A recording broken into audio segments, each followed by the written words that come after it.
Hello everyone. Today we are on chapter 8. It's the managerial control for the business management class. On this chapter, you'll be able to learn how to define control and relevant terms, explain the control process, describe the different types of control, understand the control scope, distinguish the level of control systems, and explain the most common control tools and techniques in the organizations. Probably you know on your daily life, controlling is important. You'll do something and you have to be sure the results are similar to your expectations. And the business entities are also same. Therefore, controlling is one of the most important functions of the management because controlling involves regulating activities and behaviors within an organization, measuring performance, and taking corrective action if goals are not being achieved. So controlling is a systematic process of regulating organizational activities to make them consistent with expectations established in plans, targets, and standards of performance.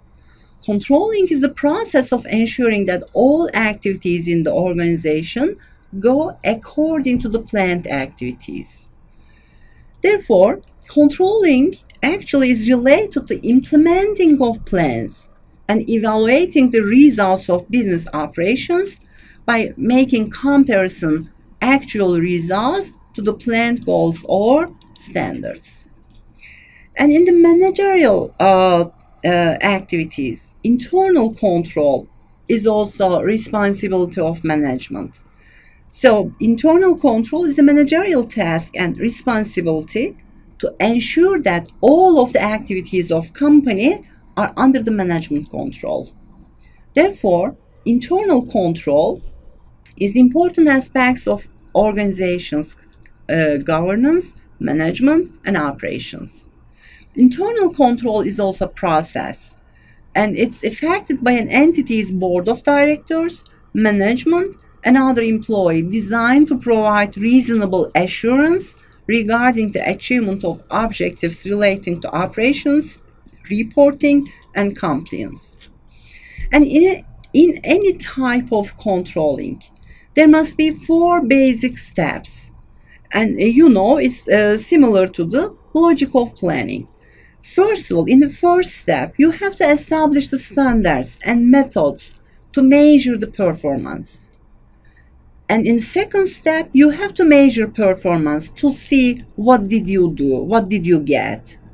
And in third step, you have to compare the planned or situation or standards with the actual results. And if there are some differences between the planned standards and actual results, you must make some adjustments. So fourth step in the control process, taking corrective action if it's necessary. And types of control can be classified under 3 titles.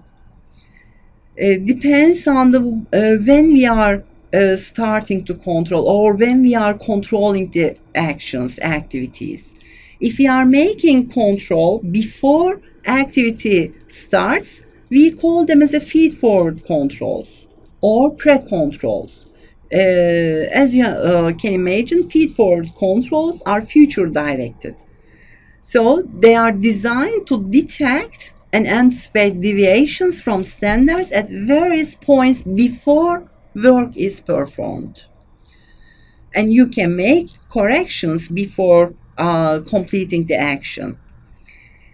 And if you are controlling during the activities are going, it will be classified as a concurrent controls. So concurrent controls apply to processes as they happen, and it's the process of monitoring and adjusting ongoing activities and processes.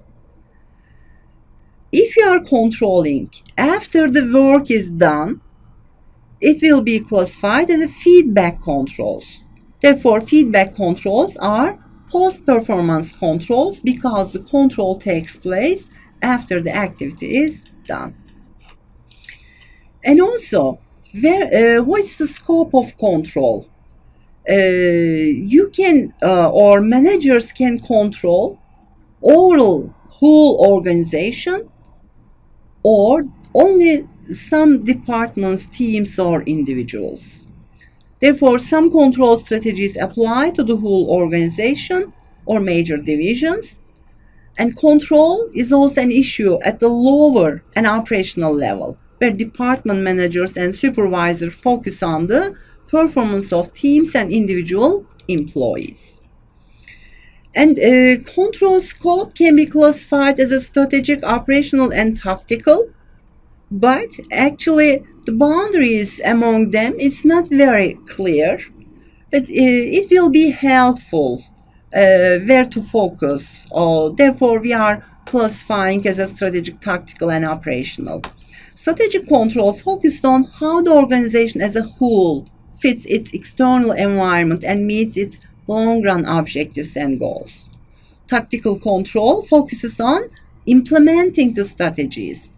Tactical control involves fundamental control arrangements of the organization, those with which its members to live day to day. And operational control regulates the activities or methods an organization uses to produce the goods and services it supplies to customers.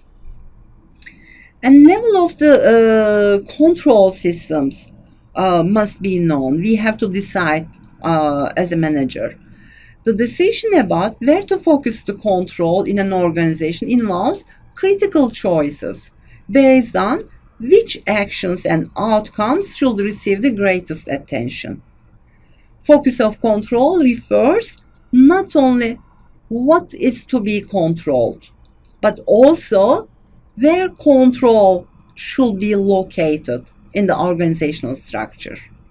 So control strategies can apply to the top levels of an organization or major divisions or teams, and also to the individual employees.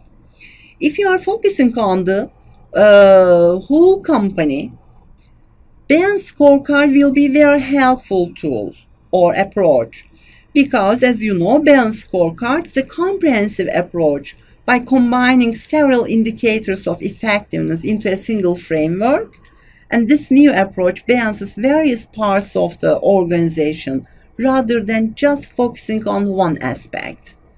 So managers using the balanced scorecard do not really only on the short-term financial measures. They will also focus on or rely on the long-term strategies, long-term goals.